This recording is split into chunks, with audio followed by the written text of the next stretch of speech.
with you and verify that's how you wish to proceed. If the court were to conduct a preliminary examination, like you signed both of these documents today, is that true? Yes. Prior to signing, discuss them with your attorney. Any reasonably related restitution to the determined civil sentence of the probable cause affidavit filed in this manner. Thank you, Mr. Bennett. Mr. White, do you agree to those same stipulated facts? Do you understand possibly that you committed the offense as alleged in the complaint? We'd like to immediately proceed. We've received a copy of the amended information, which is not requested in the jury trial, and we do have a copy from Ms. Mock that she's reviewed.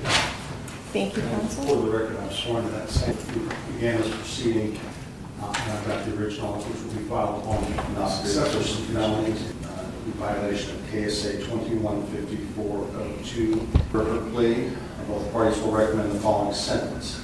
The statutory presumption in this case is life in prison up to 25 years. The parties will request the court follow the statutory presumption. The state will recommend the sentence. Do you also understand that based on that, the sentencing court is not bound by that agreement? Yes.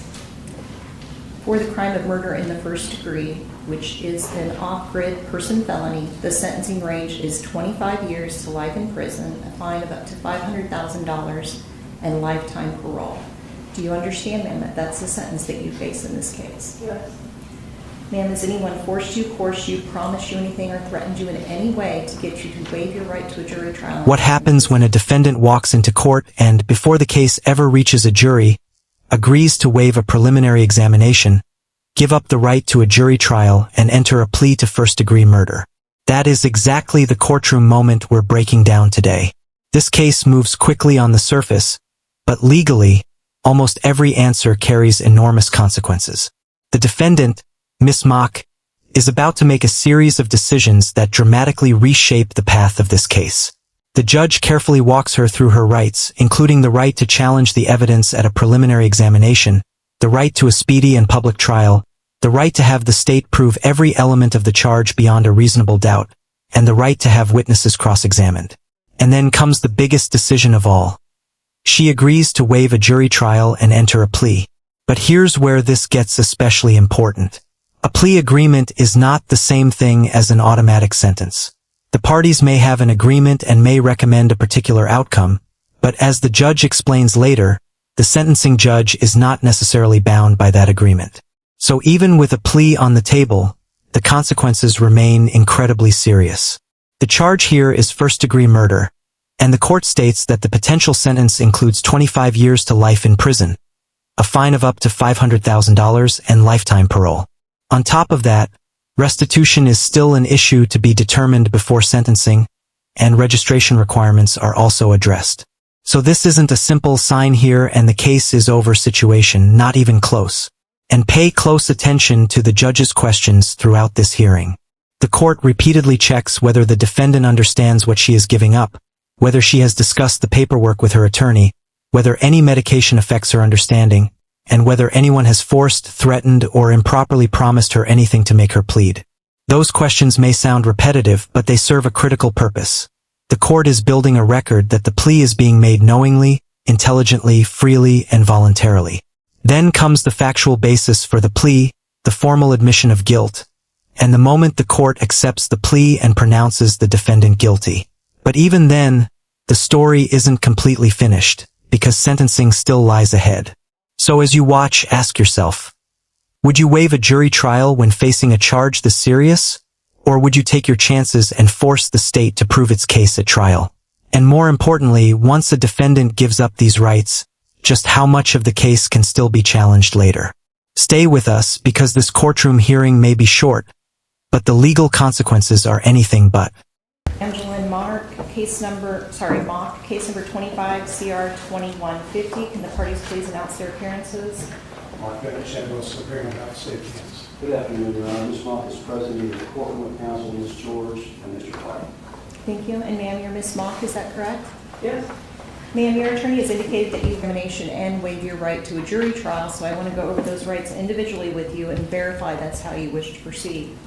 If the court were to conduct a preliminary examination on the charge that's contained in the amended complaint, the state probable cause to believe that you committed that offense. If I were to make that finding, then I would bind you over for an arraignment. Do you have any questions, ma'am, regarding your rights to a preliminary examination? Is it still your desire today to waive that right? Yes. I will have waived your right to a preliminary examination. I'll also find that there is probable cause to believe that you committed the offense as alleged in the complaint. We'd like to immediately proceed. We've received a copy of the amended information, which is not requested in the jury trial, and we do have a copy from Ms. Moffitt. She's reviewed it. Thank you, For counsel. the record, I'm sworn to that same. We began this proceeding, and I've got the original, which will be filed upon the successful completion of this hearing this afternoon. Ms. Mock, your attorneys indicated you wish to waive your right to a jury trial and enter into a plea today. So I do have your acknowledgement of rights and entry of plea and also your plea agreement, and it looks like you signed both of these documents today. Is that true? Yes. Prior to signing, discuss them with your attorney. Yes. Do you have any questions of me regarding either document? No. The acknowledgement states you're 48 years of age and you have a degree from college. Is that true? Yes. Do you have any problems understanding English? No. Do you have any mental or physical conditions that would impair your ability to understand what you're doing today? No. The acknowledgement does list that you have some medications that you are taking. Do any of those medications affect your ability to understand what you're doing? No. Yes. Do you also understand, ma'am, as you sat here today, you are presumed innocent of all charges? Yes. You have a right to a speedy or public trial, speedy and public trial, either with the court or with the jury. In that trial, the state would be required to prove every element of every crime that you're currently charged with beyond a reasonable doubt. You're also entitled to have your attorney present at all stages of proceedings. They would cross-examine any witnesses that are called to testify, present evidence in your own behalf, which could include your own testimony. However, Yes. at the conclusion of the trial, if you were to be convicted, your attorney could file a motion for a new trial. If that was denied, they could then appeal your entire case to the appeals court. However, by waiving your right to a jury trial today, the only portion of your case that you'll be able to appeal will be your son's. Do you understand? Now this is where the hearing shifts from a general discussion of rights to the actual mechanics of the plea agreement. And that's a major turning point.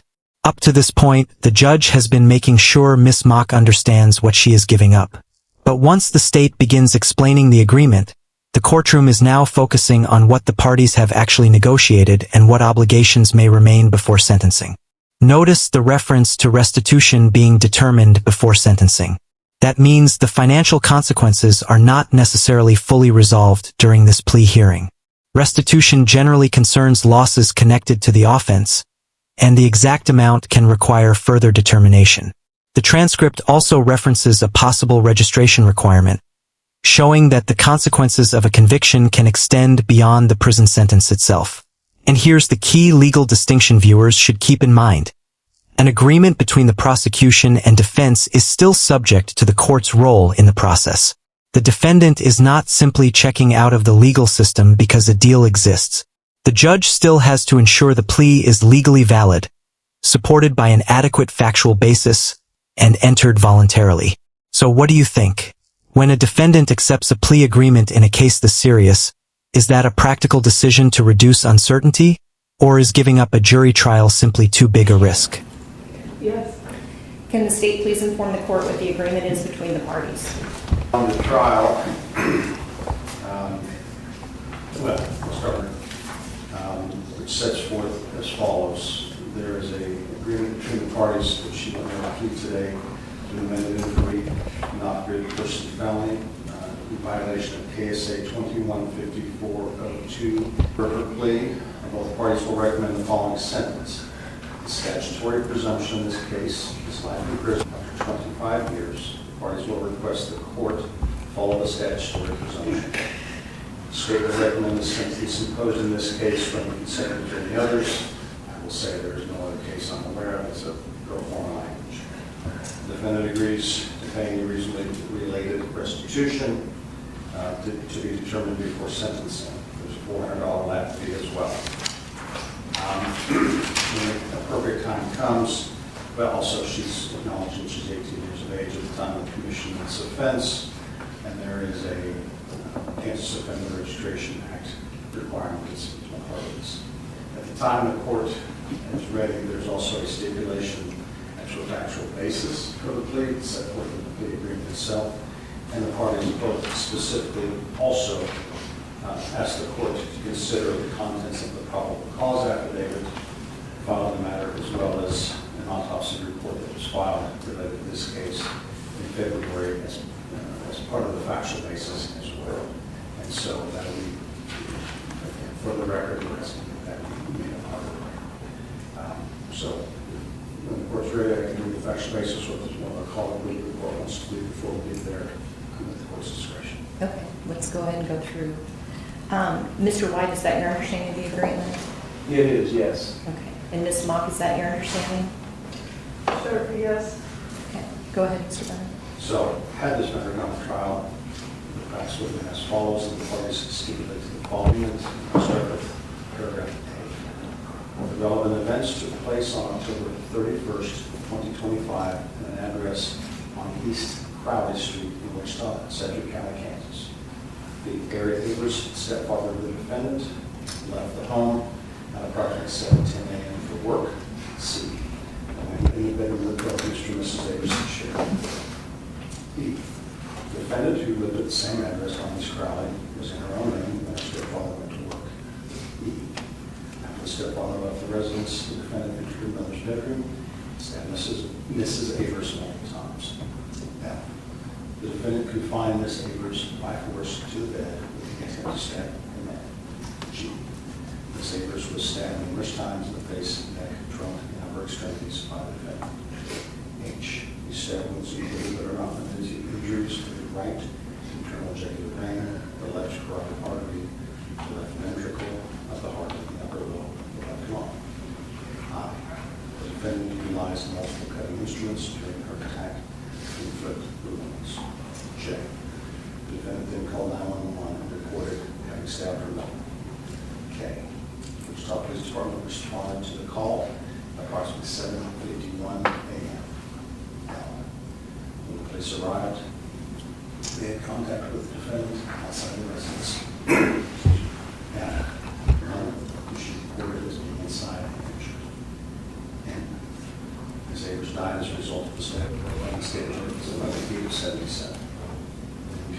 Again, the parties jointly request that the court, the appellate record, consider the contents of the probable cause affidavit filed in this manner on November 4th, 2025, as well as the autopsy report of Anita Avers filed on 2/17/26, to support the factual plea agreement I did mention before.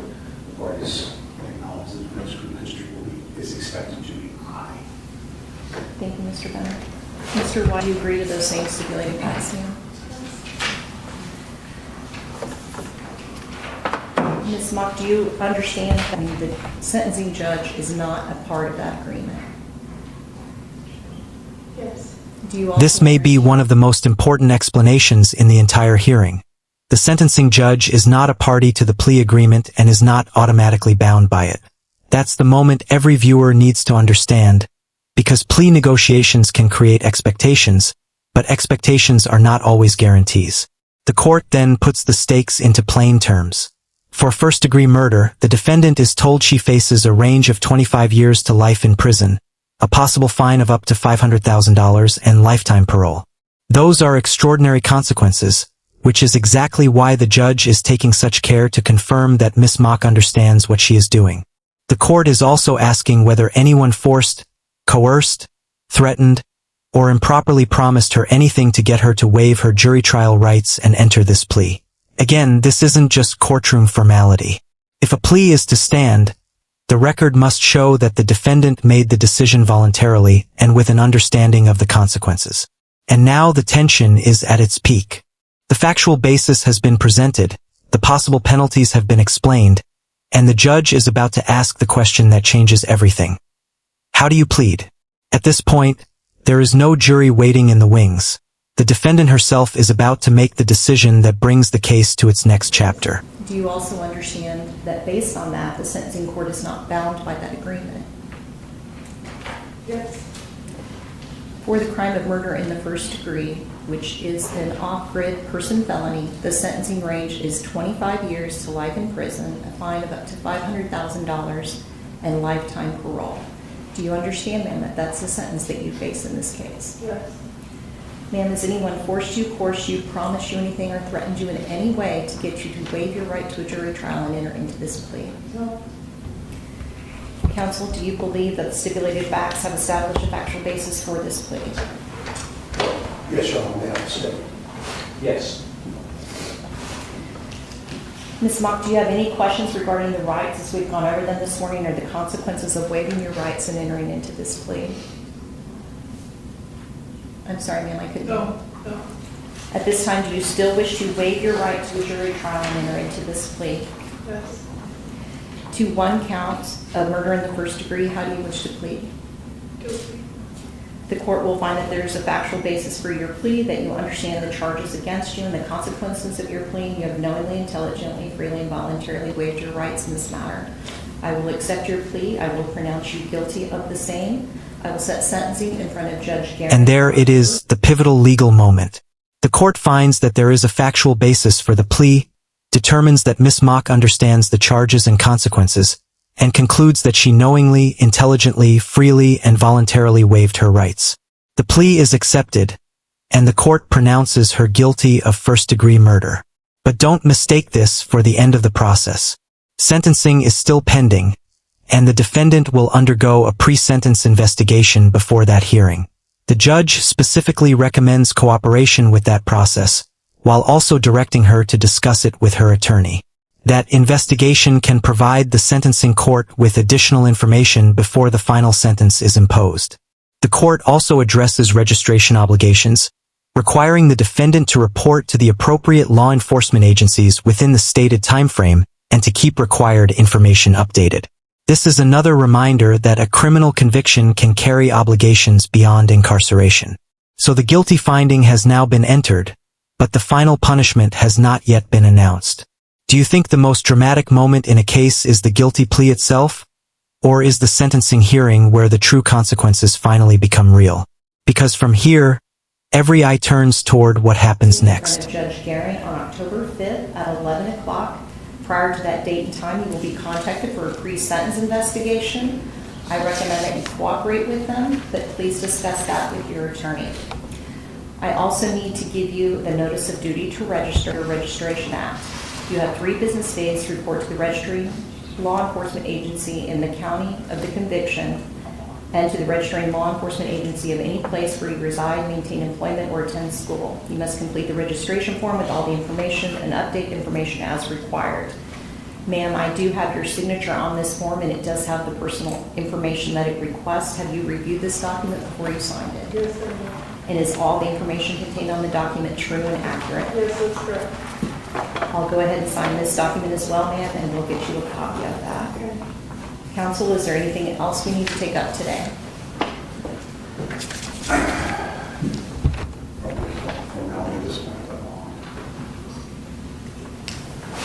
I think by statute now, it's automatic, bond is revoked, and she's going to be in custody.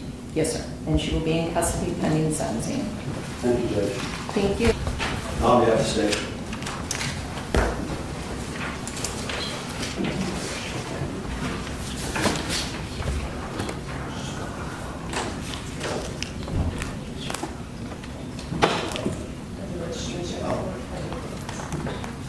Just one final thing, she's been served a copy of the registration paperwork. We would sign, counsel's got a copy, obviously it's a copy.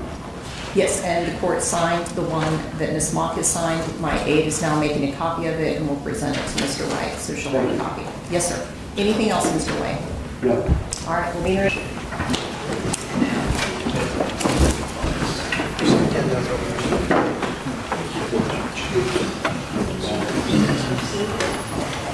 Just wait before we start.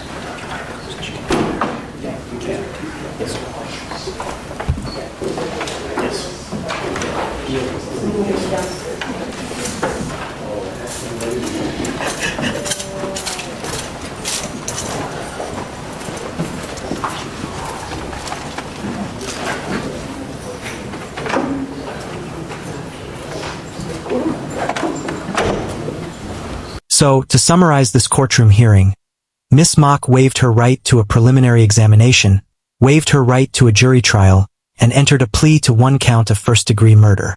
Before accepting that plea, the court repeatedly confirmed that she understood her rights, had discussed the relevant documents with her attorney, understood the possible consequences, and was acting voluntarily without force, threats, or improper promises. The court found that a factual basis supported the plea and formally accepted it, pronouncing the defendant guilty. However, the hearing also made clear that sentencing remained a separate and critical stage. The defendant was informed of the stated potential penalties: 25 years to life in prison, a possible fine of up to $500,000, and lifetime parole, while restitution and other legal obligations were also addressed. A pre-sentence investigation was ordered, and the defendant was to remain in custody pending sentencing. The broader takeaway is simple. A plea hearing can move quickly, but the rights being waived and the consequences that follow are enormous. This is why the judge's careful questioning matters so much. It creates a record that the defendant understood the decision before the court accepted the plea. Now we want to hear from you. Do you think waiving a jury trial was the right strategic decision based on what we heard in this hearing? If you found this case as shocking as we did, make sure to hit that like button, share your thoughts in the comments, and don't forget to subscribe for more jaw-dropping courtroom breakdowns.